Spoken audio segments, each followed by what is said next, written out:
પથ્થર ના માનતો હોય અને પરધન ને પણ હોવી લેતો હોય ચંડાળ, એવા ચંડાળો તો સમાજમાં તમારી સોસાયટીમાં ઘણા પડે. એની જોડે તમે બુફે ડિનર કરો,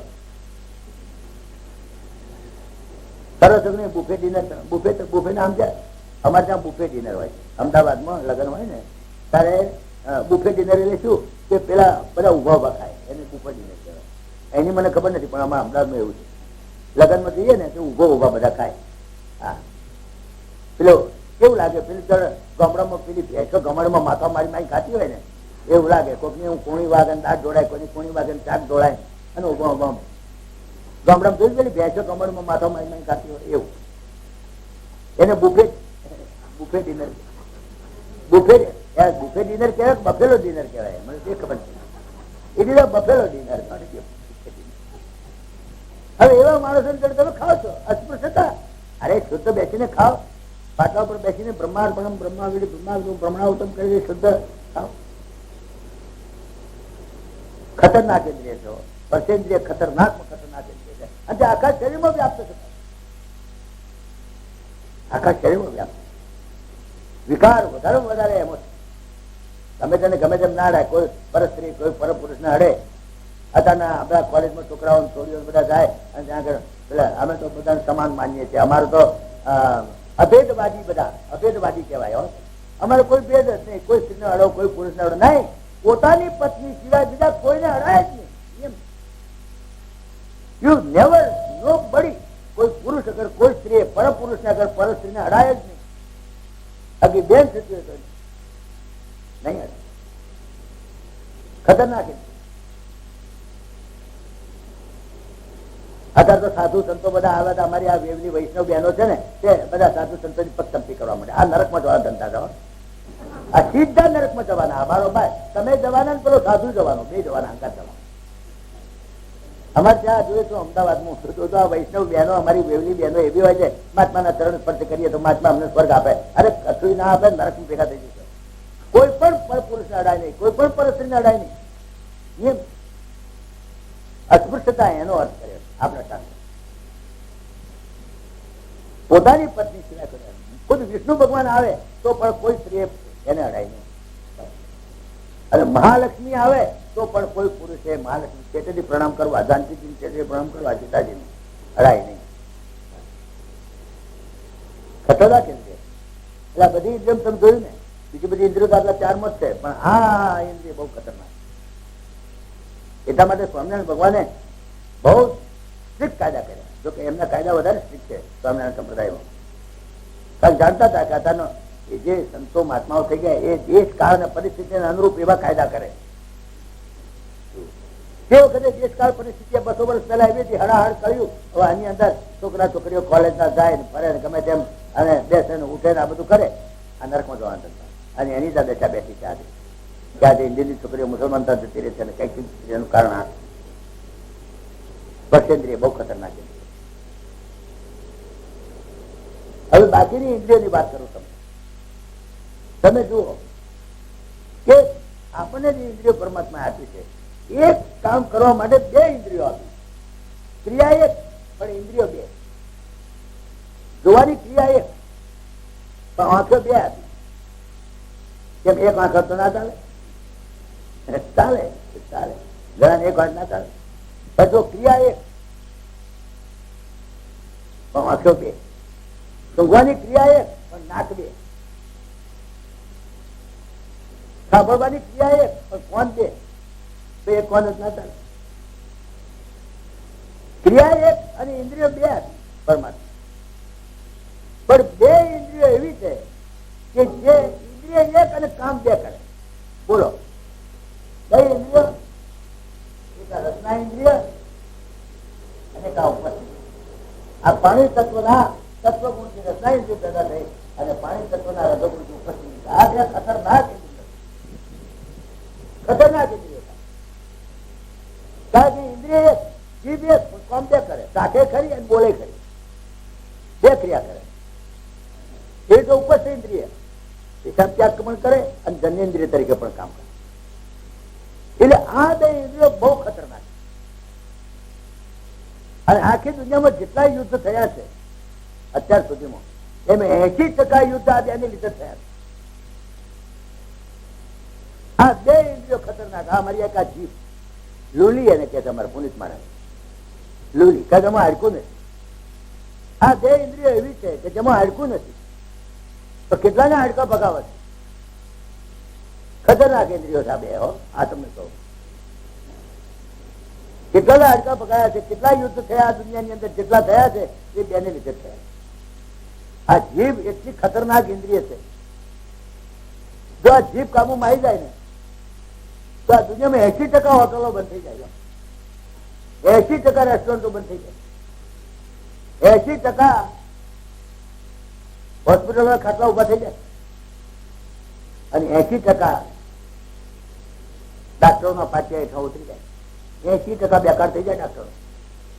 આ બધું આ ડાક્ટરો બિચારો મકર કુદિયા કરે છે ને, પાણીના ઇન્જેક્શન આપી આપી. અને આ હોસ્પિટલો જે ચાલે છે ને આ બધા જ જીભને લીધે, જીભને લીધે.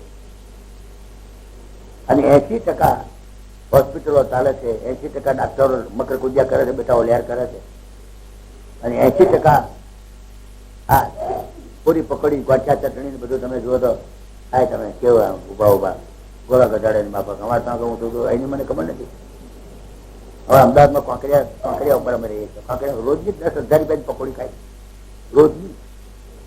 અને પેલો અંદર મસાલો નાખે કંચેરી કંચેરી, મસાલો કંચેરી કંચેરી, અને લાંબા લાંબુ ઉભો ગોળા ગધાડે બાપા ખાય. એટલે આ મૂર્ખાઓ તમે ઉભા ઉભા ખાઓ તો પેલો મસાલો કંચેરી કંચેરી નાખે છે. ગટરનું પાણી હાવ પેલા પૂરી પકોડીનું, અને ઉભા ઉભા ખાય ગોળા ગધાડે માફક. ઘોડા છે, ગધેડા છે, ભેંસ છે, પાડા છે, એ ઉભા ઉભા ખાય ને ઉભા ઉભા પોદરા કરે. માણસ જેવા માણસ છે, ઉભા ઉભા ખાય ખાય છે ઉભા ઉભા. બે શરમ અઘરા બેહો, પલાઠી વાળી બેસો, ભગવાનની નૈવેદ્ય ધરે પછી ખાવ. આ જીભ ખતરનાક છે. જો આ જીભ કાબુમાં આવી જાય તો 80% હોસ્પિટલો બંધ થઈ જાય, 80% રેસ્ટોરન્ટો પૂરી પકોડી રાખડીઓ બંધ થઈ જાય, અને 80% ડાક્ટરોને તે બેકાર થઈ જવું પડે. અને 80% આ હોસ્પિટલો બધા ખાટલા છે ને બધા પડ્યા છે ને કહે છે કે હમણાં મીઠાપુરના પંથકમાં કહે છે બહુ રોગ લાગુ થયો છે. હા, સાચી થયો આટલો બધો આ જીભ ના અવાજ. બીજું કઈ ગમે તેવું ગંદુ પાણી પીવે, ચોખ્ખું પાણી ના પીવે, ચોખ્ખું ખાય નહીં, રોગ ના થાય થાય. હાથ પર જોઈ બેસતા ને ચોખ્ખું ખાતા ને. અને આ જીભને લીધે કરીને 80% કોર્ટો ચાલે છે. લ્યો, આ જીભ બોલ બોલ કરે છે ને, ખતરનાક છે. લૂલી એટલા માટે કહ્યું, લૂલી લૂલી ને વચ્ચે રાખો ભાઈ, લૂલી ને વચ્ચે રાખો. એ એક ભજન લખેલું છે, કોઈ વાત તમે સાંભળી? આ જીભ એવી છે ને માર ખવડાવે છે, એવું બોલે માર ખવડાવે. જીભ ને વાત તમે જાણો છો, સંવાદ થયેલો. પેલા જીભ યાદ રાખજો, હા તને કચરી રાખી છે. કે તમને શું કચરતા હતા? હું એવું બોલું તો 32 જણા બહાર નીકળી જશે. હા, હું એવી તો વાંકી આડી ને તો 32 જણા બહાર, એક અડબોત ના કરા. હા, જીભ એવી ખતરનાક છે. હા, દ્રૌપદી ની લોલી હારી ના હોત ને, એનો અધરાનો અધરો ના કર્યા તો મહાભારત નું યુદ્ધ ના થાત. બોલો કહો. પણ આ દ્રૌપદી ની લોલી હારી એમ આ બધું ઉપાધિ થઈ. સમજો, ઇતિહાસ વાંચો ને, ઇતિહાસમાં બધું છે. આ જીભ બહુ ખતરનાક. ગોદાને એવું ચામડું બનાવ્યું છે ભગવાને. આ ચામડું આવું ના મળે.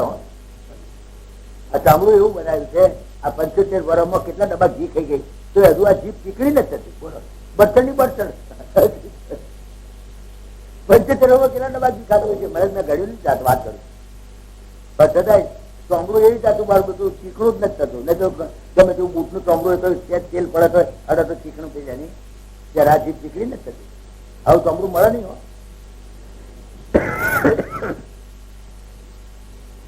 હો, ચાલો અમેરિકા ગયો ત્યારે બધા મને કે ટાઢ બહુ પડે છે, તે જોડા પહેરી જવું પડશે. હું તો જિંદગી આપડે જોડા પહેરેલા નથી, ચપ્પલ ઉપર એ જોડા લે. ત્યાં આગળ મુંબઈમાં એટલે કહ્યું કે આ ગોલ્ડ ફિલ લેધર વર્ક એના મેનેજર તમે કથામાં આવતા હતા, પેલા ભાઈ મધુભાઈ. મેં કે હેડો તમે જોડા હાડા પાવ. મેં કહ્યા દરેક જાતના ચોમડો મળે. મેં કહ્યું દરેક જાતના ચોમડો મળે. આમાંનું ચોમડું મળે તમારે? તો કે ના, અમને ચોમડું ના મળે.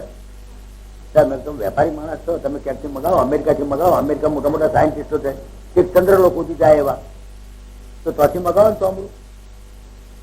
તો ખંધુ હસીને મને કહે છે કે તમે જાઓ તો લેતા આવજો. હું તો અમેરિકા તો બધા પૂછે તમારે શું લેવું? તમે કહો અમન ચામડું મળે લેવું, બાકી બીજું કઈ લેવું નથી. જો સાયન્ટિસ્ટો આખી દુનિયાના સાયન્ટિસ્ટો જો અમનનું ચામડું બનાવે તો હું ભગવાનને પડ્યા મેં એને પગેલા બોલો નહીં બને. વિચાર કરો કેવું ચામડું બનાવે. આ જીભ જો કાબુમાં આવી જાય, અને જીભ જો કાબુ નહીં આવે તો ઉપસ્થ કાબુ નહીં આવે, કદાચ નહીં આવે. આ તમને ઉપસ્થ ઇન્દ્રિય કાબુ કરવી હોય તો જીભને કાબુ કરવી પડે. આ ઉપસ્થ ઇન્દ્રિય બેઠેલી કારણ જીભ. જેટલા તમે મરી મસાલા, જેટલા તમે રજોગુણી તમોગુણી ખોરાક લો એટલી જ તમારી ઉપસ્થ ઇન્દ્રિય બેઠેલી રહેવાય. ઉપસ્થ ઇન્દ્રિય કાબુ કરવાનો એક જ ઉપાય છે, બ્રહ્મચર્ય નહીં પાડી શકે. હવે માલ મરીદા ખાય છે ને બધા સાધુ સંતો મારા બેટા તમે જુઓ તો આ દૂધપાક ને પૂરી ને આ શેખંડ ને બાસુદી ને બધા લબાલબ ખાય છે. અને એ લોકો તો એમ કહેતા હોય કે અમને કામ વાસના નથી સતાવતી. ખોટી વાત. રજોગુણી તમોગુણી ખોરાક ખાઓ અને તમને કામ વાસના ના સતાવે તો ઈજા લાયક શું બોલે. જ્યાં સુધી આ રસાયણ ઇન્દ્રિય કાબુ નહીં આવે, ઉપસ્થ ઇન્દ્રિય કદાચ કાબુ નહીં, બ્રહ્મચર્ય નહીં પાડી શક્યા, નહીં પાડી શકે. આ નિયમ. વિશ્વામિત્ર પરાશર જેવા ઋષિઓ જે પવન પાણીને પાંદડા ઉપર જીવતા હતા, 60-70 વર્ષ પ્રતિજા કરે, ઝાડ ઉપર ચાર લબડાઈને ઊંચે મસ્તકે લટકે, એની દાડીઓની વળવેઓ થઈ ગઈ, એવા વિશ્વામિત્ર ને પરાશર જેવા ગોતા ખાઈ ગયા છે. એ મેનકામાં અને પેલી મત્સ્યગંધામાં માટલાની ગજ મારતી હતી એવી સ્ત્રી સાથે પણ લપટાઈ ગયો. એને સ્ત્રીના પરચાઓમાં પણ એને સુગંધ આવે. વિશ્વામિત્ર પરાશર જેવા હોય જે પવન પાણી પાંદડા ઉપર જીવનારા એવા વિશ્વામિત્ર પરાશર પ્રભુતયા વાતાંબુ પરિણીશના તેપી શ્રી મુખ પંકજમ સુલલિતમ દ્રષ્ટવૈવ મોહંગતા. એવા પણ સ્ત્રીઓનું મોડું જોઈને કુટુંબડા થઈ ગયા. તો પછી આ બધા સાધુ હતા કહેવાતા શાલ્યાનમ સકૃતમ પયોદયુતમ બિરંજ પુરી અને એના ચોખા પેલા કયા બાસમતીના અને દેહરાદૂનની બાસમતીના ચોખા મગમગતા અને એમાં લબાલબ ઘી નાખ્યું હોય ને દહીં નાખ્યું હોય ને અંદર માખણ નાખ્યું હોય ને અંદર બાસુદીને ખાતા હોય. શાલ્યાનમ સકૃતમ પયોદયુતમ ગુંજંતીએ માનવા. એ બધા જો લોકો ખાય એશામ ઇન્દ્રિય નિગ્રહો યદિ ભવે, જો એ લોકો ઇન્દ્રિય નિગ્રહ કરી શકે તો વિંધ્ય સ્તરે સાગર, તો વિંધ્યાચળ પરો સાગર કરી જાય. ઇમ્પોસિબલ. વિશ્વામિત્ર પરાશર પ્રભુતયા વાતાંબુ પરિણીશના તેપી શ્રી મુખ પંકજમ સુલલિતમ દ્રષ્ટવૈવ મોહંગતા. તો પછી શાલ્યાનમ સકૃતમ પયોદયુતમ ગુંજંતીએ માનવા એશામ ઇન્દ્રિય નિગ્રહો યદિ ભવે વિંધ્ય સ્તરે સાગરમ. વિંધ્યાચળ પરો સાગર કરી જાય. It is impossible. આપણી એટલા માટે હું તમને કહું છું સાધુ સંતોને બહુ લબાલબ બધું આ પુસ્તકાન ખોલી ના ખવડાવતા. તમારે જવું જજો નરકમાં બચાને એને ના ખાવતા નરક બાજરી રોટલો ખાસ આવી ખા બેટા. કદે ખીચડી કઢી ખવડાવી બેટા ખવડાવે એને ખતરનાક. એટલા માટે તમે જુઓ નથી ને કઈ ભજન લખ્યું છે એનો અર્થ તમે આ તો બધા ગાગા વૈષ્ણવ જનતો છે એને કહીએ, પણ એક લીટી એને બહુ બહુ બહુ બુદ્ધિપૂર્વક લખી છે. જાણે છે વાત કાચ મન નિશ્ચલ રાખે. વાત એટલે વાણી અને કાચ એટલે કથોટો. કથોટો એટલે ઉપસ્થ ઇન્દ્રિય. આ બે કાબુમાં આવે ને જે માણસ, વાત અને કાચ. કાચ એટલે કથોટો સમજાય ને, લંગોટ જેની અંદર તમે જનેન્દ્રિયને કાબુ રાખી. આ બે જેના કબજામાં હોય વાત કાચ મન અને મન ખરું પડે એ ત્રણ જેના કબજામાં આવી જાય વાત કાચ મન નિશ્ચલ રાખે ધન ધન ધનની તેની રે એની માને ધન્ય, બાકી બીજી કોઈની માને ધન્ય નહીં. હવે આ બધા ગાતા નથી. આ બધા લપોડ ભેગા થયા છે આરામ ખોરો બધા એ માલ મલીદા ખાય છે. આ મિનિસ્ટરો બધા પછી ખાય છે પાછા વૈષ્ણવ તો તેને કહીએ. એટલે પણ આ લીટી હોય ને બેટા વાત કાચ મને નિશ્ચલ રાખે. મોટા મોટા મિનિસ્ટરો પણ એ રસ્તે જોડે રપડા કરે છે, છાપામાં આવે છે એ રસ્તે છે એમની પત્ની હોય એમ. આ મરવા ધંધા છે, બધા નરક મજવાના ધંધા. કોઈ સાધુ સંત ને અડવું નહીં, કોઈ પણ પર પુરુષ ને નહીં અડવું, અને કોઈ પુરુષે કોઈ પર સ્ત્રી ને નહીં અડવું. ખતરનાક. એટલા માટે સદાનંદ સ્વામી કહ્યું કે ઈંતરાની ટીંગલીને પણ સાધુ એ નહીં અડવું. જેમાં વિકારની કોઈ સંભાવના નથી. અગર 80 વર્ષથી ડોશી 6 મહિનાના પુરુષ બાળકને અડે જ્યાં વિકારની કોઈ સંભાવના નથી, છતાં પણ સ્ટ્રિક્ટ કાયદો કરી દીધો. તો પછી એટલે આ બે ખતરનાક ઇન્દ્રિયો છે, રસના ઇન્દ્રિય અને ઉપસ્થ. આ દરેક ઇન્દ્રિયોનું કનેક્શન છે. દરેક ઇન્દ્રિયનું તમને બતાવું કેવી રીતે કનેક્શન. કારણ કે એક જ તત્વોમાંથી બે પેદા થઈ હોય ને, પેલા સત્વકોણથી પેલા અધોકોણથી. તમે જો કર્ણેન્દ્રિયનું વાત ઇન્દ્રિય સાથે કનેક્શન. આકાશ તત્વના સત્વગુણથી કર્ણેન્દ્રિય પેદા થઈ અને આકાશ તત્વના રસગુણથી વાત ઇન્દ્રિય પેદા થઈ. એ બંનેનું કનેક્શન કાનનું અને વાણી આ બે કામ કરે. આ રસના ઇન્દ્રિય બે કામ કરતું તમે બોલે ખરી સાથે ખરી. બોલે તારે કર્મી બોલે તારે એ જ્ઞાનેન્દ્રિય કહેવાય, અને જયારે બોલે તારે કર્મેન્દ્રિય કહેવાય, અને સાથે તારે આ ઉપસ્થિત કર્મેન્દ્રિય અને વાત ઇન્દ્રિયને કનેક્ટ. તમે જોજો ઘેરા મૂકવાની શાળા હોય, ઘેરા રંગરાની હોય, ઘેરો હોય ને મૂકો હોય, ઘેરો મૂકો બે હોય તો એને મૂકાને બોલવાની. જો ઘેરો ના હોય અને એટલો મૂકો હોય ને બોલવાની એનામાં પોસિબિલિટી કરે. જો એને કાને સંભળાતું હોય ને તો બોલતો થઈ શકે. તો કાને સંભળાતું જ ના હોય અને મૂગો હોય તો it is not possible for him to speak. કાનને અને વાણીને એટલા માટે બહેરા છે ને 2 વાર બરાડા પાડે. ખબર બહેરો બહુ જોરથી બોલે, એ જાણે કે આપણે બહેરા છીએ. આપણે બહેરા નથી, પણ એ કેમ જોરથી બોલે? કારણ કે એને પોતાનું બોલાવેલું પોતાને નથી સંભળાતું એટલે જોરથી બોલે છે. આપણે તો સાંભળીએ છીએ. તો બહેરો જોરથી બોલતો હોય કારણ આ છે કે એનું બોલેલું પોતાને સંભળાવવું જોઈએ. પાછું પોતે બોલે વાણી પણ એ કાનને પોતાને નથી સંભળાતી એટલે ઉતાવળું બોલે છે બહેરો માણસ. એટલે બહેરો 2 વાર હે. એક વાર બધા હે એના ભેગો હે, બીજું બધા સમજીને હે. વાત સમજે ત્યાર ફરી હે પાછું. બહેરો 2 વાર. એટલે વાણીને વાકેન્દ્રિયને અને કર્ણેન્દ્રિયને કનેક્શન. એવી રીતે સ્પર્શેન્દ્રિય હાથને કનેક્શન.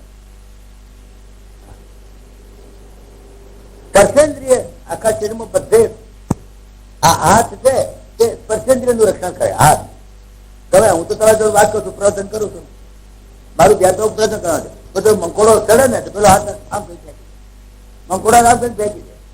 મને તો ખ્યાલ ના આવે પણ હાથ ધ્યાન રાખે સ્પર્શેન્દ્રિયનું.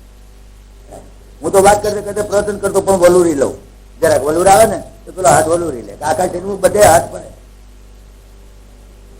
હા, આખું શરીરની અંદર ઓર્ગેનિક યુનિટી છે. This is called organic unity. તરત જ હાથ દોડી જાય ત્યાં.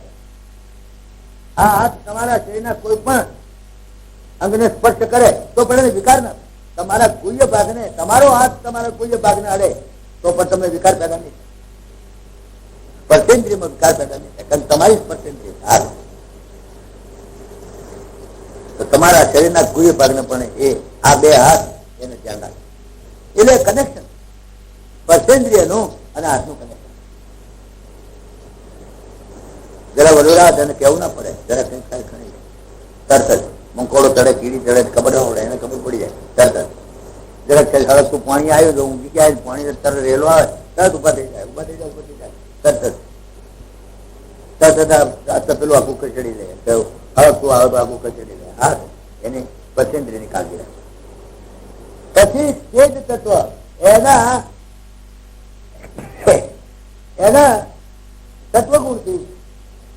એના સત્વગુણથી ચક્ષુઇન્દ્રિય પેદા થઈ અને એના રજોગુણથી પાદો 2 પગ પેદા. એટલે આંખને પગને કનેક્શન. તમે બહુ ગરમીમાં ચાલો ને રેતીમાં, ગરમ રેતીમાં, તમને આંખે તરત ઝાંખા પાઈ જાય. આંખ ઉપર અસર થાય નહીં. અગર તમે લીલી લોનમાં ફરતા હો ઉઘાડા પગે તો તમારી આંખનું તેજ વધે. આંખને પગને કનેક્શન છે. પગના તળિયા ને અને આંખને કનેક્શન. ગામડામાં તમને ખબર હોય તો ગામડામાં આંખને માટે શું કરે લોકો? કોહાનો વાડકો હોય ને, કોહાનો વાડકો પાછળ દીવેલ ચોપડી અને પગના તળિયા ગાય ને તો આંખનું તેજ વધે. પગમાં પગના તળિયામાં ગાય કાંઈ પગને અને આંખને કનેક્શન. આ એક જ તત્વ પેદા થયા છે. એ જ તત્વના તત્વગુણથી ચક્ષુન્દ્રિય પેદા થઈ અને એના રજોગુણથી બે પગ પેદા થાય. પાણી તત્વના તત્વગુણથી રસનાઇન્દ્રિય પેદા થઈ અને રજોગુણથી ઉપસ્થિન્દ્રિય પેદા થઈ. એનું કનેક્શન તો તમને બતાવ્યું. એ તો બીજાનું ખતરનાક કનેક્શન છે. એક કાબુ મિયા બીજી કાબુ મિયા બધા. હવે પૃથ્વી એનો ગંધ એની જ્ઞાનેન્દ્રિય પેદા થઈ એને ગુડાને કનેક્શન. તમારા પેટમાં કેટલો મળ છે ને કેટલી ગંધ છે તરત જ તમારું નાક કહે છે. તરત જ નાખે તમારા પેટમાં કેટલો કચરો છે એ બેનું કનેક્શન. આ પ્રમાણે આ 5 જ્ઞાનેન્દ્રિયો 5 કર્મેન્દ્રિયો આ પંચ મહાભૂતના તત્વગુણથી 5 જ્ઞાનેન્દ્રિયો પેદા થઈ અને એના રજોગુણથી 5 કર્મેન્દ્રિયો પેદા થઈ. હવે પ્રશ્ન પૂછતા હતી મને ખબર નથી પણ મને એક જણાએ પ્રશ્ન પૂછ્યો હતો કે એના તત્વગુણથી જ્ઞાનેન્દ્રિયો પેદા થઈ એના રજોગુણથી કર્મેન્દ્રિયો પેદા થઈ તો એના તમોગુણથી શું પેદા થયું? એક જણાએ પૂછ્યું. પણ તમે તો સારા માણસો એટલે વાંધો નહીં આપણને તમે મને ગોઠવો. એટલું સારું છે તમે પ્રશ્ન પૂછતા નથી. કેટલીક જગ્યાએ તો પ્રશ્ન એવા પૂછપૂછ કરે ને કે આપણે ડબમ ફૂલ જેવા જ વાત કરે. પણ તમારે એટલું સારું સજ્જન માણસો નહીં. તમોગુણમાં પ્રોડક્ટિવિટી છે. ઇન તમોગુણ there is no productivity. એટલે તમોગુણમાંથી કશું પેદા થતું નથી. આનો જવાબ. આ પ્રમાણે કેટલા તત્વો થયા? 24 થયા ને. પંચ મહાભૂત 5 જ્ઞાનેન્દ્રિયો 20 પંચ મહાભૂત 5 જ્ઞાનેન્દ્રિયો 5 તન્માત્રાઓ અને 5 કર્મેન્દ્રિયો 20 તત્વો કુલ 24 તત્વો. આ કરણ ઇન્દ્રિય એટલે કરણ કહેવાય. કરણ ઇન્દ્રિય એટલે કરણ.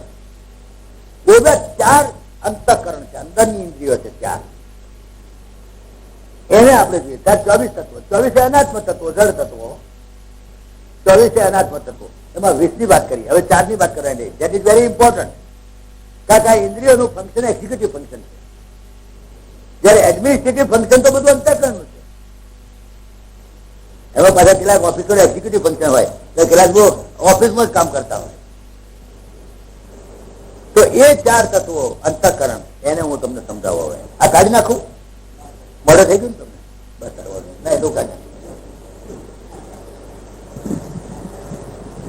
આખું સાયન્ટિફિક છે બધું. બહુ સમજવા જેવું.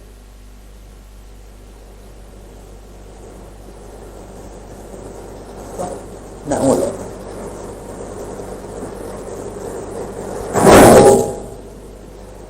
આ તમારું બોડી આ તમારું કરું આ પેટ ગણો છે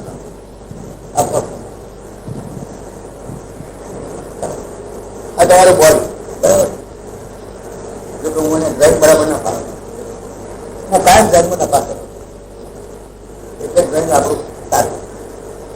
હવે આ તમારું બોડી એમાં 5 જ્ઞાનેન્દ્રિયો છે તો એ કાય ઇન્દ્રિય અને અમે હાર્મોનિયમ મૂકી કઈ ઇન્દ્રિય આવી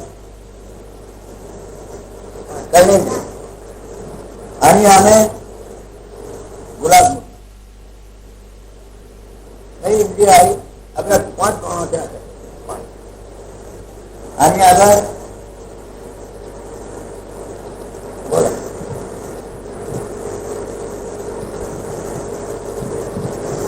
કઈ 5 ઇન્દ્રિયો વિષય ભૂલી ગયા. હા બસ અહીંયા આગળ યુફોર્મ ની ગાડી મૂકી જંગલો પેલો યુફોર્મ પોતું ગાડી મોટી ગાડી અહીંયા આગળ ઇન્દ્રિય રમકડું મૂકી બરાબર. અહીંયા આગળ હવે કઈ રહી ઇન્દ્રિય 5 ઇન્દ્રિયો તમે કરી કાઢો તમારી પાસે છે. હા કાન નાક જીભ પેડા મૂકે ને આ 5 ઇન્દ્રિયો બહારની બાજુ ઉભરે છો. આપણે કહે ને પરાંત બહાર પદાર્થ મૂક્યો છે એને જુએ અંદર નહીં. આ 5 ઇન્દ્રિયો બહારના પદાર્થોને પકડે પણ બાકીની 4 ઇન્દ્રિયો જે છે જેને અંતઃકરણ કે છે અંદરની ઇન્દ્રિયો એ અંતઃકરણ અંતઃકરણની ઇન્દ્રિયો કેવી છે? અંતઃકરણ મન, બુદ્ધિ અને અહંકાર. તમને સમજાવવા કેવી રીતે છે? તમે આ ઇલેક્ટ્રિક નો ગોળો જોયો છે ને? ઇલેક્ટ્રિક ગોળો, આ ગોળો ઇલેક્ટ્રિક નો ગોળો. હવે ઇલેક્ટ્રિક ગોળો એમાં જે અંતઃકરણ છે ફિલામેન્ટ હોય છે. ફિલામેન્ટ ગોળામાં ફિલામેન્ટ આવું હોય છે લગભગ, ખબર છે? એ ફિલામેન્ટમાં ચેતનાને ખેંચવાની તાકાત છે. ઇલેક્ટ્રિસિટી જો આ ગોળો ઉડી ગયો, એમ આપણે ગોળો ઉડી ગયો, ગોળો ઉડી ગયો શું થાય? કઈ કણો પડ્યું, કશું થયું નથી, ગોળો હાથો છે, બસ પેલું ફિલામેન્ટ કામ કરતું બંધ થઈ. આ સાયન્સ છે, જાણતા ઇલેક્ટ્રિશિયન છે ને, અમારા છે ઘણા ઇલેક્ટ્રિશિયન. આ ફિલામેન્ટ છે ને તે અંતઃકરણ. એ અંતઃકરણ આ 24 તત્વો જડ છે. જડ અનાત્મ તત્વો કહેવાય. એને કયું કહેવાય? અનાત્મ તત્વો. હવે એમાં આત્મ તત્વ જયારે ભરે, એમાં ઇલેક્ટ્રિસિટી આવે અંદર, તારે 24 તત્વો વર્કિંગ ઓર્ડરમાં આવે. ત્યાં સુધી ના આવે. આત્મ તત્વ એટલે ઇલેક્ટ્રિસિટી, ચૈતન્ય, એને ખેંચવાની ક્ષમતા આ ફિલામેન્ટ પર. ઘોડાની અંદર જે ફિલામેન્ટ હોય છે ને, એ ફિલામેન્ટ ચેતનાને ખેંચે.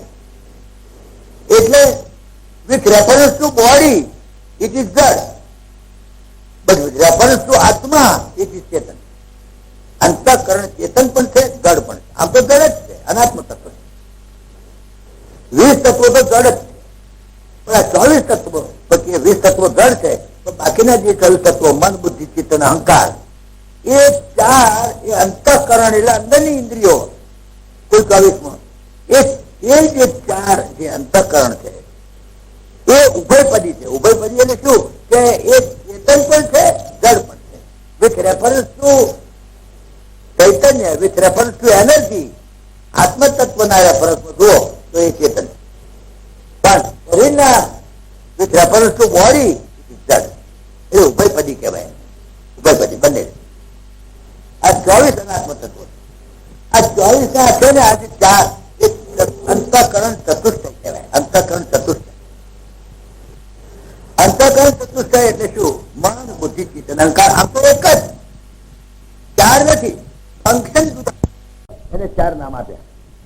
દાદા તમે શાક લેવા ગયા માર્કેટમાં, એટલે પેલું મન છે તે મનન કરે.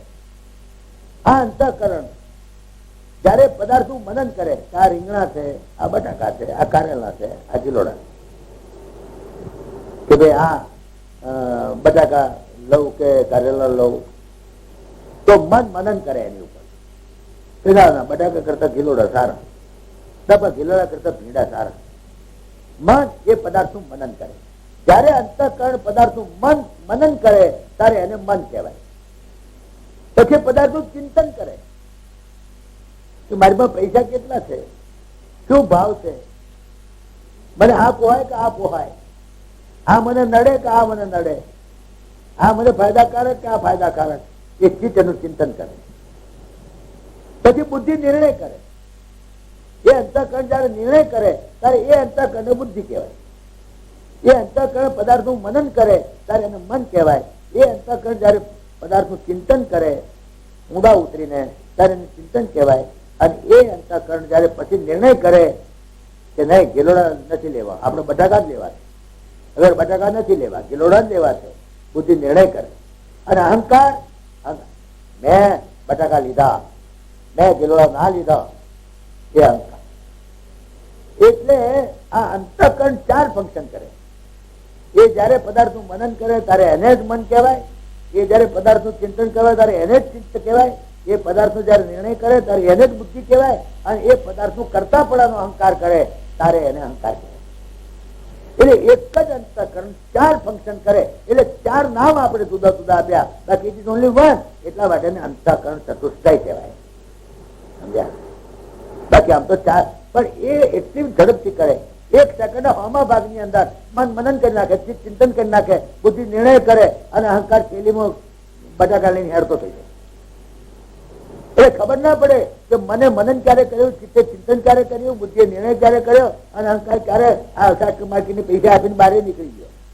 અહંકાર બહાર નીકળી ગયો. હું લઈ આવ્યો, બટાકા લઈ આવ્યો, મને ના ભાઈ, મને તો હું લીલા રંગની સાડી મને ના ગમે, લાલ રંગની સાડી મેં લીધી. આ પોત મને ના ગમે, આ પોત મને ગમે, આ વસ્તુ મને ના ગમે. કેળા હું ઊંચી જાતના લીધા, હલકાને લીધા. હવે પૈસા ઓછા હતા મેં આ જાતના લીધા. હા જોડા મેં 8 રૂપિયા આવતા પણ મેં 12 રૂપિયા લીધા, કારણ કે આપણે પોહા જ નથી.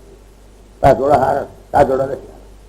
એટલે જયારે તમે જાઓ કોઈ પણ પદાર્થને સામે ટચ કરો એટલે એ પદાર્થ ઉપર તરત જ મન મનન કરે, તરત ચિંતન કરે, તરત જ બુદ્ધિ નિર્ણય કરે, તરત જ તમે કરતા પણ અહંકાર લઈને તમે બહાર નીકળી જાઓ. એટલે આ ચારે ફંક્શન 1 સેકન્ડના હોમા ભાગની અંદર થઈ જાય. એટલે તમને ખબર જ ના પડે કે ક્યારે મન મનન કરે છે, ક્યારે ચિંતન કરે છે, ક્યારે બુદ્ધિ નિર્ણય કરે છે અને ક્યારે આ આત્મા અહંકાર એ નીકળી જાય છે. આ અંતઃકરણ એ એડમિનિસ્ટ્રેટિવ કેપેસિટી. પછી એ કે પ્રમાણે પછી કે બટાકા લેવાય ત્યારે તો કે શાક લેવા દઉં એટલે પગ કે ચલો ઉભા થાવ એટલે પગ હેડે. પછી હાથને કે થેલી હાથમાં ચાલે એટલે થેલી હાથમાં ચાલે. પછી આ રીંગણા લઈને ભર આમાં થેલીમાં. એટલે હુકમ કોણ કરે? મન બુદ્ધિ ચેતન અહંકાર. એ ઓફિસ ની અંદર બેઠા બેઠા હુકમ કરે એ પ્રમાણે આ બધી ઇન્દ્રિયો ફંક્શનિંગ કરે. એટલે કર્મેન્દ્રિયો અને જ્ઞાનેન્દ્રિયો they have got executive function while this અંતઃકરણ has got administrative function. ખ્યાલ આવે તમને આ બધો? તમે એક વાત કહું, બે જણાએ છે ને એક કેરી જોઈ. આ બે જણાએ પણ એ બે જણા કેરી લેવા ના દોડ્યા આ બે જણા જોયા, બે જણા એમાં દોડ્યા પેલા બે જણા. બે જણા દોડ્યા ને પણ એમણે કેરી લીધી નહીં, લીધી પેલા બે જણાએ. બોલો, લીધી બે જણા લીધી પણ એમણે ખાધી નહીં. ખાધી એક જણે હમણે અને માર ખાધો પેલા. આવું કેવી રીતે થાય છે તમે જુઓ. આ બે જણાએ કેરી જોઈ, આ બે જણાએ કેરી જોઈ, આ બે જણાએ જોઈ પણ દોડ્યા નહીં. લેવા આ બે દોડ્યા, અઠવાડિયા દોડ્યા. જોઈ આ બે જણાએ, દોડ્યા આ બે જણા, પણ લીધી પેલા આ બે જણાએ હાથે. અને કેરી ખાધી મોડાએ, માર ખાધો બૈડાએ.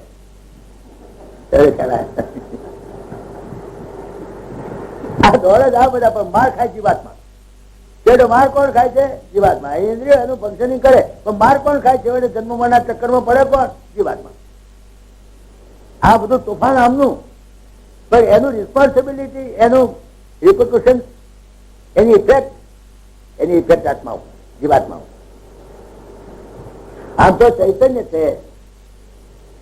આ જે ચૈતન્ય 25મું તત્વ, આ 24 અનાત્મ તત્વો, 25મું તત્વ ચૈતન્ય. એ ચૈતન્ય ને આપણે આત્મા કહીએ. આત્મા શું છે? પરમાત્માનો જ અંશ છે. આ આત્મા nothing but the part of પરમાત્મા. સમજીએ આપણે આત્મા અને પરમાત્મામાં ફેર શું? આત્મા ચૈતન્ય અંદર આવે તે આત્મ તત્વ, પેલો 24 અનાત્મ તત્વો કહેવાય. આ આત્મા આત્મા એ પરમાત્માનો અંશ. અંશ એટલે કટકો નહીં, અંશ એટલે કટકો નહીં. ઈશ્વર અંશ જીવ અવિનાશી. એ સચેતન ઘન આનંદ રાશિ, સચિત આનંદ નું સ્વરૂપ પરમાત્મા સચિત આનંદ છે. તો આ આત્મા પણ સચિત આનંદ છે, એનો અંશ. અંશ એટલે શું કહેવાય? કટકો નહીં. દાખલા તરીકે આ આકાશ છે, મોટું આકાશ, આકાશ એ મહાકાશ કહેવાય. મહાકાશ, આ મહાકાશ જે છે એ મહાકાશ નો એક ભાગ આ મઠાકાશ. મઠ એટલે મકાન. મઠાકાશ ની અંદર મકાન આવી ગયું, ખરું? મકાન ની અંદર આવી ગયું ને મઠાકાશ. બહાર જે મહાકાશ છે અને અંદર આ મકાન ની અંદર જે મઠાકાશ છે એમાં ક્વોલિટેટિવલી ધેર ઇઝ નો ડિફરન્સ. આ જયારે મકાન નહોતું ત્યારે પણ આકાશ અહીં હતું. આ 4 દિવાલો કરી એટલે 4 દિવાલ ની અંદર આકાશ આવી ગયું, મઠાકાશ. અને આ દિવાલો તૂટી જશે ત્યારે આ મઠાકાશ મહાકાશની અંદર ભળી જાય.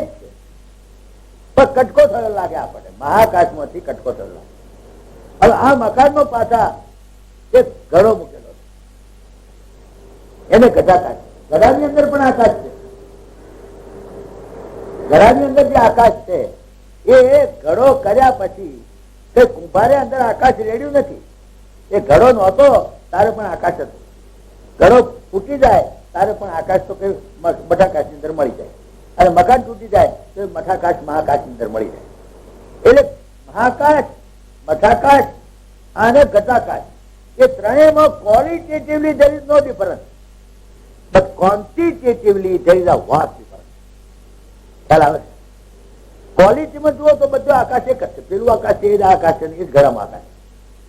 પણ ક્વોન્ટિટી તમે જુઓ, પેલું મહાકાશ, એ મોટા મોટા જમ્બો જેટ વિમાન ઉડે કે નહીં? તો મઠાકાશની અંદર ફક્ત ચકલીઓ ઉડે, કબૂતર ઉડે, ભાઈ ઉડે, જમ્બો જેટ વિમાન ઉડે. So the container is small. Because the container is small, it appears small. It is not small. Container નાનું છે એટલે નાનું દેખાય છે, અને નાનું છે માટે એની અંદર જમ્બો જેટ વિમાન નથી ઉડતા.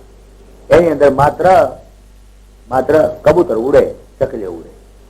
તો આ જે ઘડાની અંદર જે આકાશ છે એ ક્વોલિટેટિવલી there is no difference, but quantity નાની છે એટલે એમાં કબૂતર ચકલીઓ ના ઉડે, એમાં મધરા ઉડે, એમાં એકલા મધરા જ ઉડે, બીજું કશું ના ઉડે.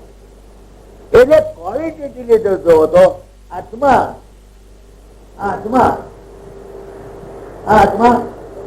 મકાનમાં આવી ગયેલો છે, આ આત્મા ગરમ આવી ગયો, આ આત્મા હાથીમાં આવેલો છે, આ આત્મા કીડીમાં આવેલો છે.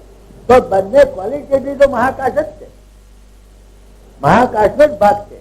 એ મહાકાશ પરમાત્મા, મહાકાશ એટલે પરમાત્મા. આ આત્મા હાથીનો આત્મા, અને આ છે કીડીનો આત્મા. કીડીનો આત્મા, હાથીનો આત્મા અને પરમાત્મામાં ફેર છે.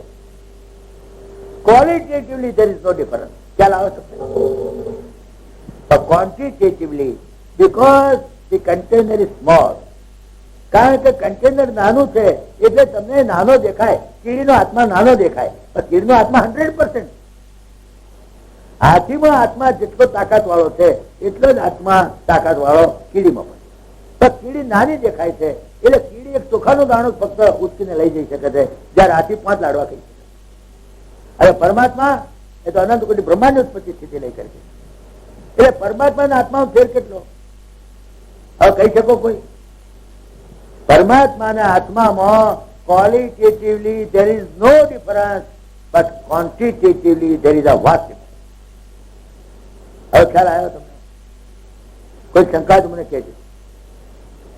પરમાત્મા જ તમે છો, તમે પરમાત્માના અંશ જ છો.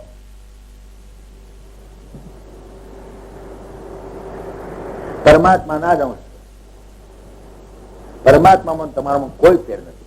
એ ચૈતન્ય આની અંદર આવી ગયું, કીડીમાં આવી ગયું, હાથીમાં આવી ગયું. એટલે it is a conditioned soul. That soul has become conditioned.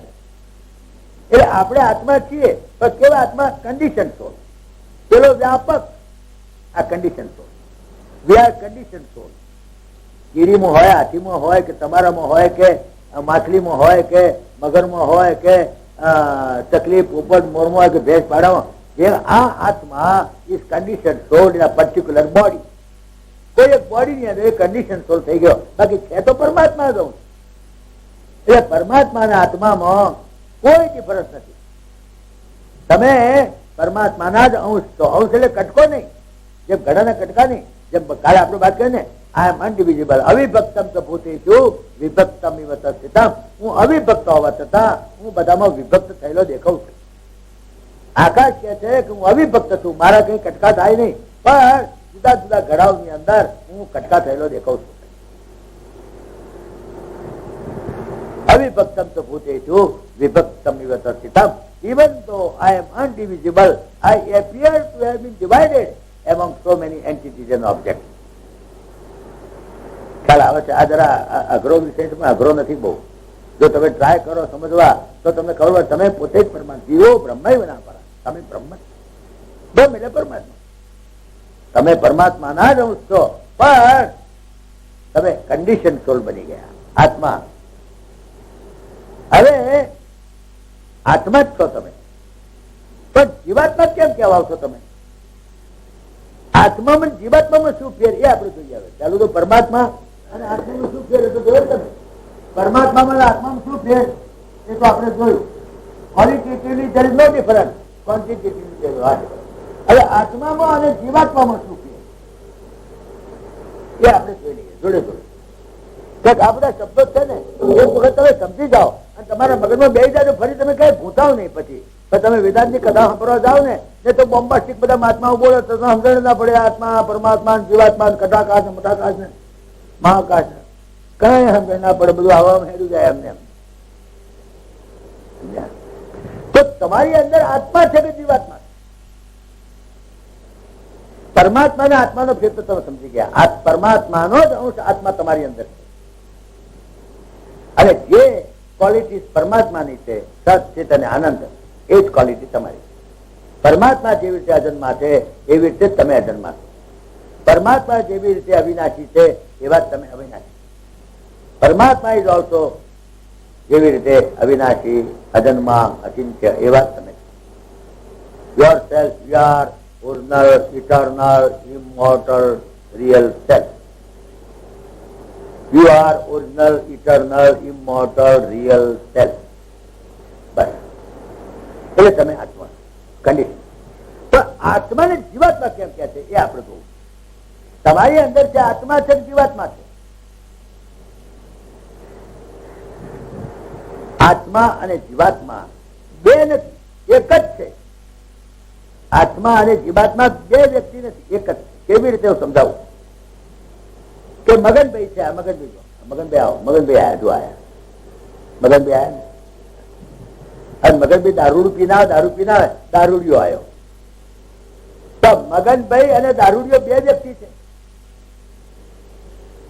Maganbhai આવે તો કહું મગનભાઈ આયા, દારૂ પીને આવે તો કહું કે દારૂડિયો આવ્યો. તો મગનભાઈ અને દારૂડિયો બે વ્યક્તિ છે, એક જ વ્યક્તિ છે. તો મગનભાઈ જયારે દારૂ પીને આવે ત્યારે એને દારૂડિયો કહેવાય, અને દારૂડિયો જયારે દારૂની અસરથી મુક્ત થાય ત્યારે એને મગનભાઈ કહેવાય. When Maganbhai is under the influence of wine, he is Darudia. And when Darudia is out of the influence of wine, he is Maganbhai, pure Maganbhai.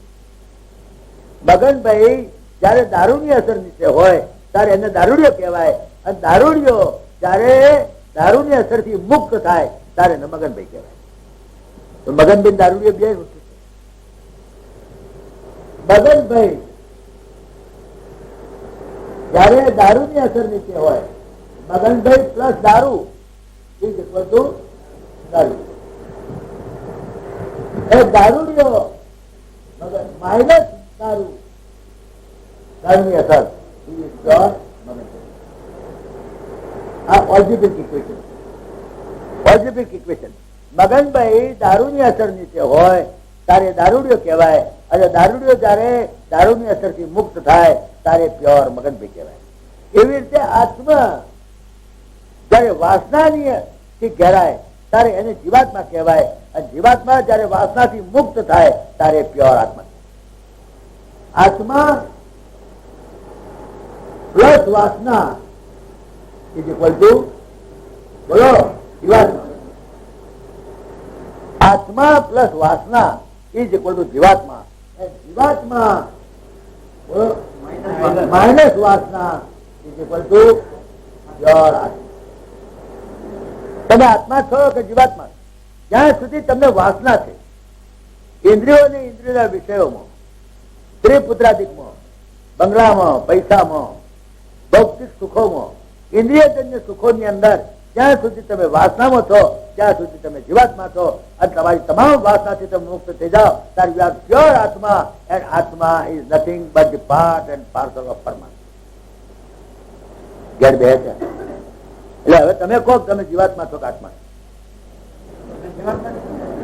ખરેખર ખરેખર ખરેખર કોઈ અમો આત્મા છે? બધા જ જીવાત્મા છે. જ્યાં સુધી વાસના છે ત્યાં સુધી જીવાત્મા. વાસનાથી. When Atma is under the influence of Vasana, he is Jivatma. And when Jivatma is out of the influence of Vasana, he is pure Atma.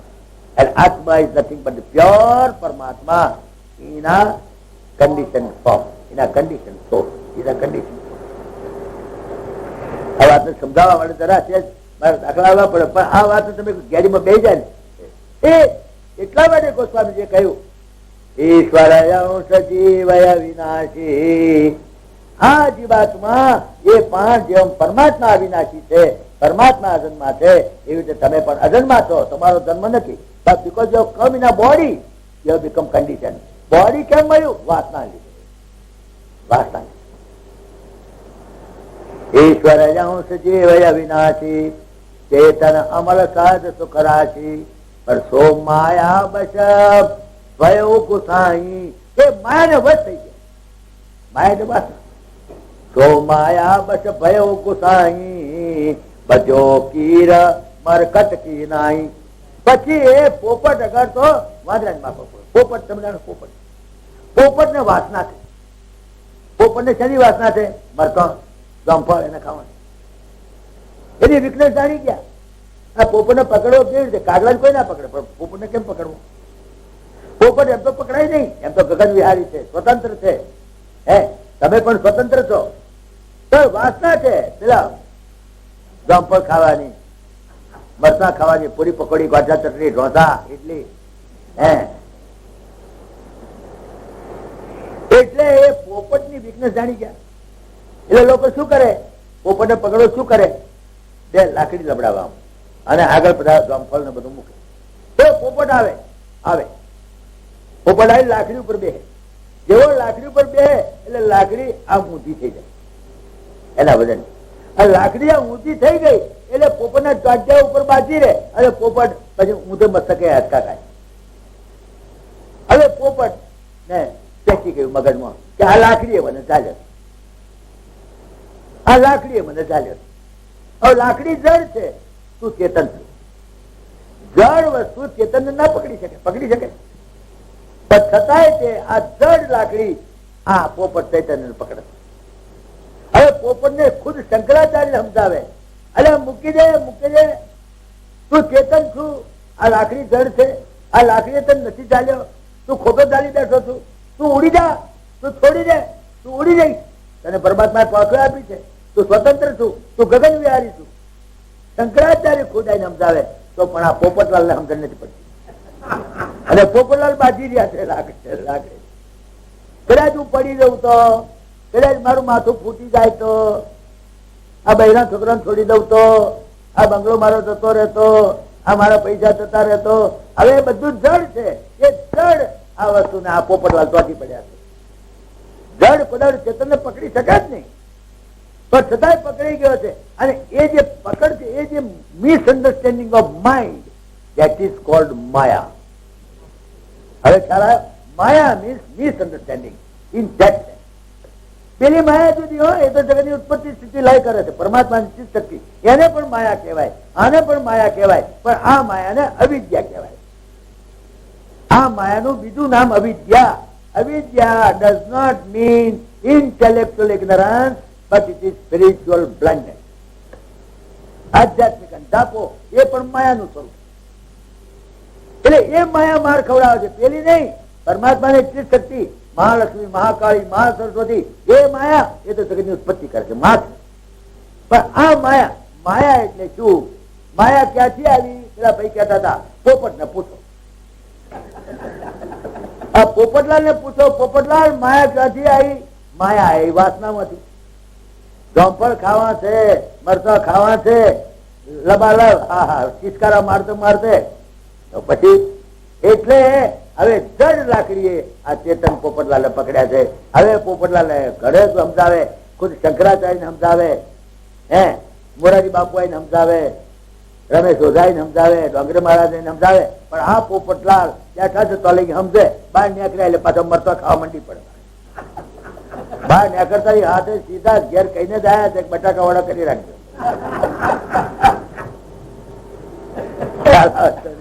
એ જીવાત under the influence of what?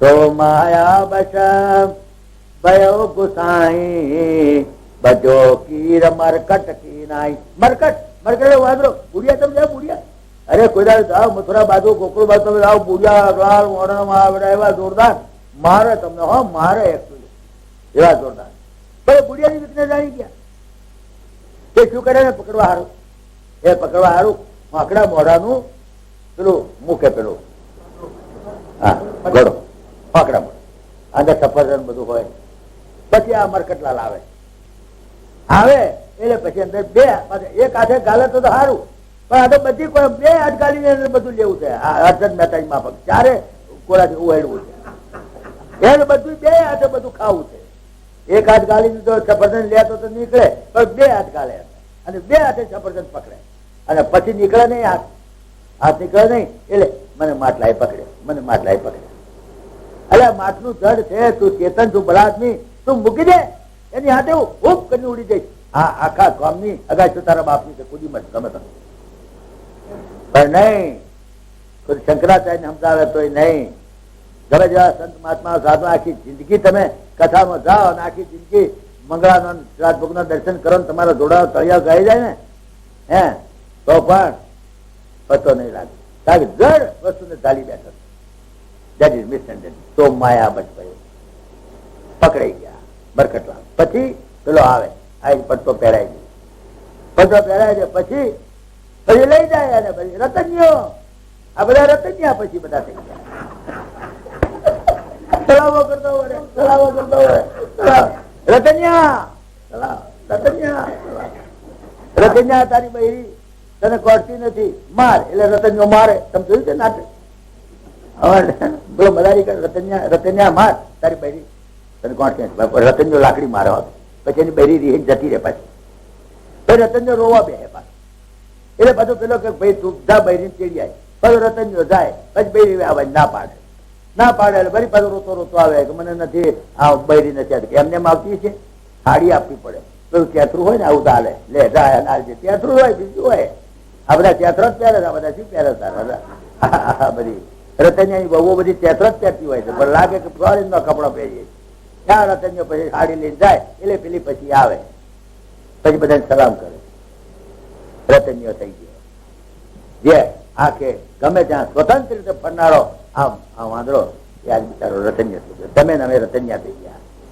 શું કરે બૈરી ગોંઠતી નથી છોકરા ગોંઠતા નથી કઈ ગાલ્યા છે જડ જડ વસ્તુ ચેતન ને પકડે છે ખરેખર જડ અને ચેતન ની ગ્રંથિ કોઈ હોય નહીં કોઈ દાડો જડ વસ્તુ ચેતન નહીં પકડે એટલા માટે ગોસ્વામીજી રામાયણમાં લખ્યું જડ ચેતન ગ્રંથિ પરી ગઈ જદ્યપી મૃષા સુતત કઠી નહીં ત્યાં તો ખોટી જડ અને ચેતન ની ગ્રંથિ કોઈ દાડો ગોંઠ વળાય જ નહીં ત્યાં તો મિથ્યા જદ્યપી મૃષા પણ છૂટત કઠિન છૂટવી મુશ્કેલ ખરેખર તો ગોંઠ પડી જ નથી અમે ગાળા માણસ અમે જોયેલો અમદાવાદમાં એ શું કરે લુગડું હતું ને પાસે એને ભ્રમ પે ગયેલો ગોંઠ છે આખો દાડ ગોંઠ છોડ કરે આખો દાડ ગોંઠ છોડ કરે એટલે શું કરે ત્યાં ગોંઠ છોડું ગોંઠ છે જ નહીં ગોંઠ હોય જ નહીં પણ છતાં એને ભ્રમ થઈ ગયો ગોંઠ છોડ કરે છે એટલે જડ અને ચેતનની ગોંઠ હોય નહીં પણ છતાં ભ્રમ દેટ ઇઝ માયા દેટ ઇઝ મિસઅન્ડરસ્ટેન્ડિંગ એ માયા ક્યાંથી આવી હવે પોપટલાલ ને મરકટલાલ ને પૂછ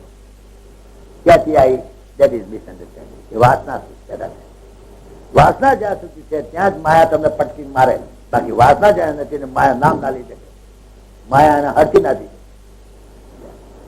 હવે આ બધી વાત તમને સમજાય જીવાત્મા આત્મા અને પરમાત્મા ઘેર બેઠી ના બેઠી ભગવાન જાણે કેટલે સુધી તમે સમજાય તો ભગવાન જાણે આ ટ્રાય માય બેસ્ટ હવે આવતીકાલે અંતઃકરણની વાત આપણે આગળ કરવાની છે કારણ કે અંતઃકરણ is the most important functioning authority એટલે અંતઃકરણનું સ્વરૂપ જેટલું અંતઃકરણ શુદ્ધ એટલું તમારું કર્મ શુદ્ધ અને જેટલું અંતઃકરણ મલિન એટલું તમારું એક્ઝિક્યુટિવ ફંક્શન મલિન તમારું બીકોઝ આની મલિનતા એક્ઝિક્યુશન પેલા તો રિસ્પોન્સિબલ છે જ નહીં એ તો જઈ કેરી લઈ આવ્યા અને ખાય હતી પણ માર બૈરો ખાય કોણ ખાય આ અંતઃકરણ ભૂલ કરે અંતઃકરણની શુદ્ધિ that is the most important thing તમામ શાસ્ત્રોએ અંતઃકરણની શુદ્ધિ ઉપર ભાર મૂક્યો બધી વાત આપણે આવતીકાલે લઈશું આજે વાત તમારી પાસે પ્રશ્નો મને પૂછજો કારણ હજુ કઈ પ્રશ્નો હતા જેટલા આવ્યા છે એટલા તો ઘણા ખરા તો મેં જવાબ આવી જશે તો કે કેટલાક તો મરી ગયા પછી શું થાય એની વાતો પૂછે છે અરે મેલોન હોર મરી ગયા પછી શું થવાનું કશું થવાનું નથી મત પૂછો કે મરકર કિધર જાયંગે वो जिधर भेज देंगे उधर जाएंगे।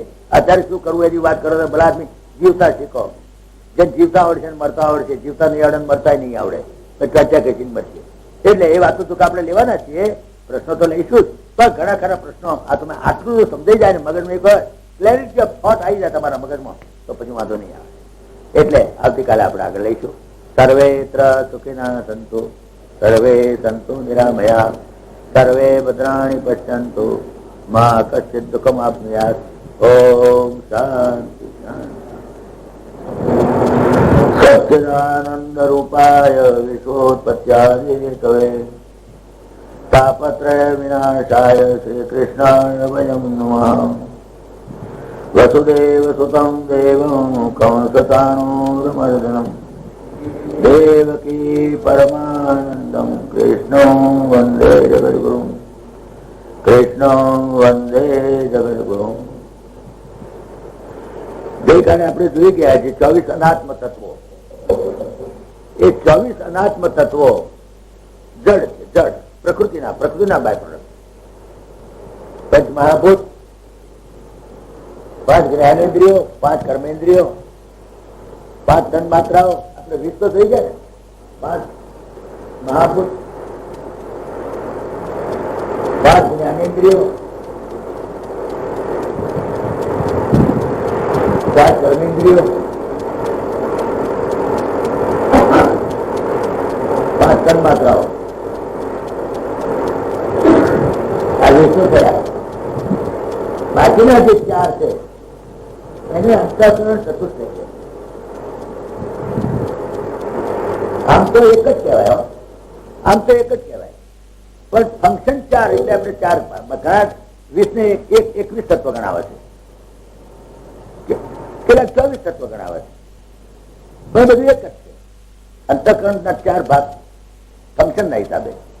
કોઈ પણ પદાર્થનું મનન કરે ત્યારે અંતઃકરણ મન કહેવાય, અને એ પદાર્થનું ચિંતન કરે ત્યારે ચિત્ત કહેવાય, અને એ જ અંતઃકરણ જયારે પદાર્થનો નિર્ણય કરે ત્યારે બુદ્ધિ કહેવાય, અને એ જ અંતઃકરણ જયારે કરતાપણાનો અહંકાર લઈ બેસે ત્યારે અહંકાર કહેવાય. આ જે 20 તત્વો છે ને એ તો એક્ઝિક્યુટિવ ફંક્શન છે, એ લોકો તો હુકમ પ્રમાણે કામ કરે, પણ મુખ્ય હુકમ કરનાર તો અંતઃકરણ. બધું નિર્ણય અંતઃકરણ કરે, કરતાપણાનો અહંકાર પણ અંતઃકરણ. એટલે અંતઃકરણ જેટલું તમારું શુદ્ધ એટલું તમારું કર્મ શુદ્ધ થાય. બસ મુખ્ય વાત આ છે. અંતઃકરણ જેટલું, અંતઃકરણ મેં તમને બતાવ્યું કાલે કે અંતઃકરણની પોઝિશન શું છે.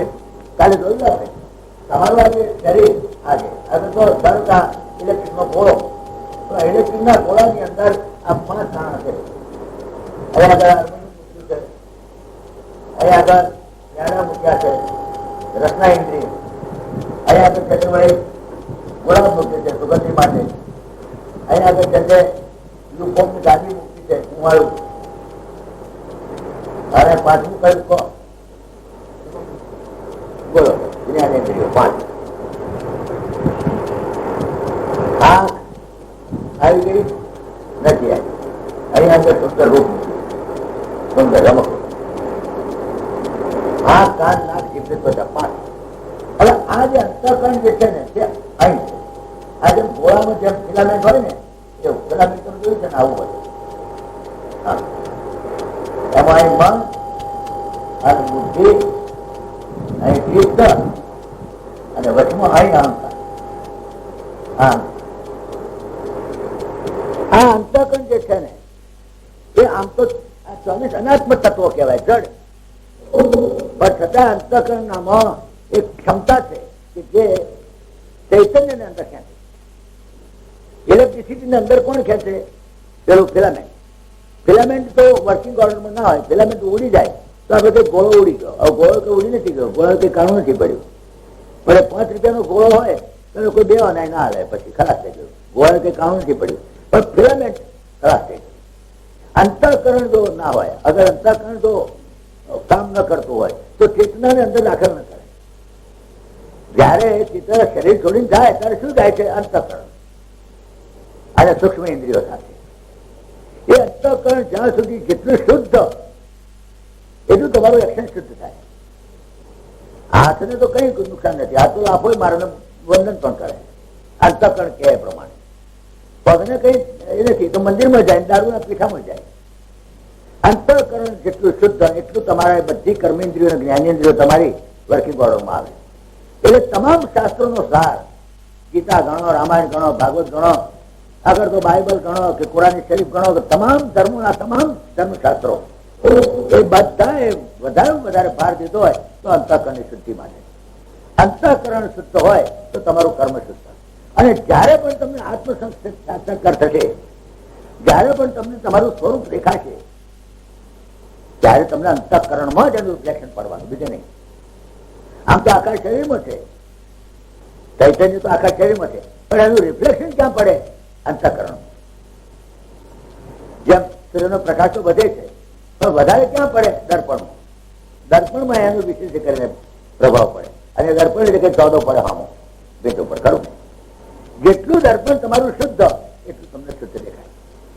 એટલે અંતઃકરણની શુદ્ધિ, તમારું આત્મ સ્વરૂપ તમને જયારે પણ દેખાશે, જયારે પણ તમને આત્મ સાક્ષાત્કાર થશે, જયારે તમને તમારું નિજી સ્વરૂપ દેખાશે, ક્યારે?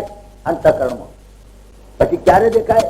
આજે પણ દેખાય, મહિના પછી, 12 મહિના પછી, 2 વર્ષ પછી, 5 વર્ષ પછી, 50 વર્ષ પછી, કે 50 જન્મે, 100 જન્મે, 1000 જન્મે, જયારે પણ તમને તમારા સ્વરૂપનું જયારે અનુભૂતિ થશે ત્યારે અંતઃકરણમાં થવાની, બીજી ક્યાંય નહીં. કે પગમાં ના થાય, કે બૈરામ ના થાય, ચૈતન્ય તો બધે અનુભૂતિ તમને અંતઃકરણમાં થવાની. અને આત્માને પોતાના સ્વરૂપની અનુભૂતિ કરવી, બસ એ જ માનવ જીવનનો ચરમ લક્ષ્ય. જિંદગીનો સરવાળો, આખી જિંદગીનો સરવાળો તમે કરો તો એક જ કે અંતઃકરણની અંદર તમારું પોતાનું સ્વરૂપ